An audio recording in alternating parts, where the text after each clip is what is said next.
Everyone knows what a typical soccer ball looks like, right? It's as simple as black and white.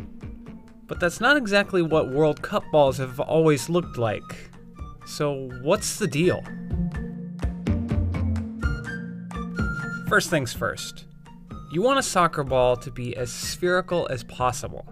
In the old days, we had balls that had the buckyball shape, the Epcot Center shape. You had the 20 hexagons, the 12 pentagons, and that was a very good approximation to a sphere. But starting in 2006 in Germany with the Teamgeist ball, there were more creative ways to make an approximation to a sphere.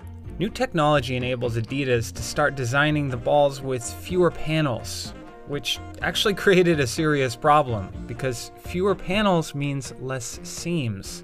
And, more importantly, a smoother surface. If the ball gets too smooth, the air resistance for certain speeds goes up.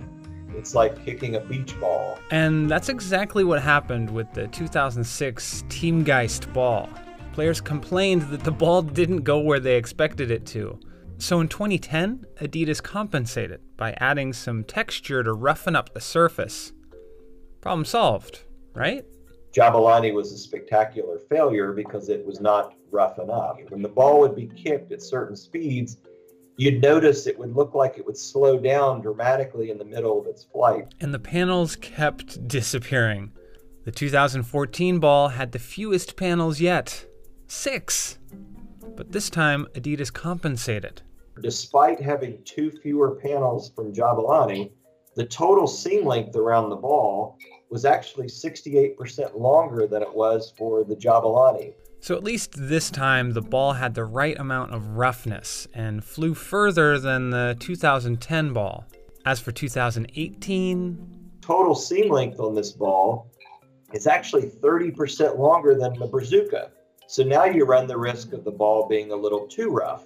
And again, Adidas compensated for this by also making the seams shallower. And studies show the Telstar 18 performs similarly to the Brazuca, but it still has a bit more drag and might not travel as far on high-speed kicks. Regardless, all this begs the question, if the goal is to produce a ball that's similar to what athletes practice with for years, why does the World Cup ball keep changing? Turns out, it's not about the players or the game at all. I'm sure you can guess what it's all about. There's a new ball released for every World Cup, and I think the primary reason is money. The 2018 World Cup ball costs more than $100. And these balls fly off the shelves. It's a pretty big investment considering you can get a simple replica for $20. Though they're not exactly the same. The technologies involved in these balls are much, much greater than the balls we used as kids. The panels on these balls are thermally bonded. It helps keep the water out of the inside of the ball, keep the water from, making the ball a little waterlogged and heavier. But is it worth it? We'll let you figure that one out.